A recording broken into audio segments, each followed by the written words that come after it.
4 nights ago, Paul George had what was probably his best game of the season. Scored 32, had 9 threes and a win over the Bucks. And while his numbers overall are down, he is the Sixers' 3rd leading scorer, but now he's going to be sidelined till late March.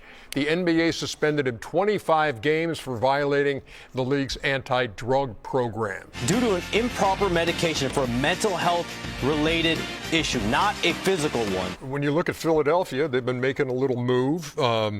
Number 6 in the East right now. Over 500, we pointed out the other day. They were never above 500 last year, haven't been below 500 this year, in playoff position. What does this do to them? You know, it's good to have, everybody ready to go, the full team when you're going into the postseason. It's unfortunate that this happened. But I just want to say that, they give us a booklet on what to do and what not to do. They give us a booklet. They also give you inside the booklet how long it takes to get rid of something. So, I don't want to elaborate what he was doing or what he was doing, but, stuff like this should not happen because they give you the booklet that said, don't take this, this, this, and this, the letter of the law. Do not take any of these things. And when you've been in the league this long, you know what it is. They test you 3 to 4 times a year. So, but this is definitely going to hurt them. But, listen, Edgecomb's been playing great. Maxi's starting to play a little bit better. Embiid is coming back. They still have a little bit of momentum, so somebody else have to step up. But when you're going into a postseason, you like to have a guy with experience like Paul George. Well, if this is the accuracy of what happened, isn't this an oxymoron, like a contradictory of terms? Like you have mental health and you're taking medicine for it that you can't.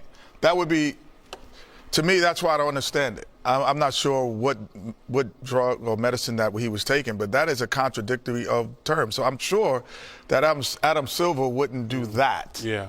That doesn't add up to me because, again, it's a contradiction. If you have mental health, there is nothing that you should take that help you that you can't take. That's on that list. There wouldn't be a list for that. Shaq. There wouldn't be a list for that. No, that's what I'm saying. It's not on that list. It couldn't be. Yeah, but even if it's on the list, they would let you take that. They would let you take that for mental health. For mental health. And listen, Kenny, I'm 100% agree with you. It's something fishy going on here. Now, I don't joke around about mental health, but if you're taking some for mental health, that's got to be an outlier to the NBA. Not a performance enhancing. Yes. Come on, man. That doesn't make sense. That doesn't make, listen, like I say, as my girl Judge Judy said, if it doesn't make sense to me, it don't make sense because I like Paul George. But if the NBA and, DeMar DeRozan, who we love, and Kevin Love, they've been the 2 most outspoken advocates for mental health. But if you're taking some for mental health, even if it's on a list, you should get a hall pass. So this does not sound. Is that the rule, though? No. No, I don't know the rule, man. That just doesn't make sense. There's never a good reason taking performance-enhancing drugs, Shaq.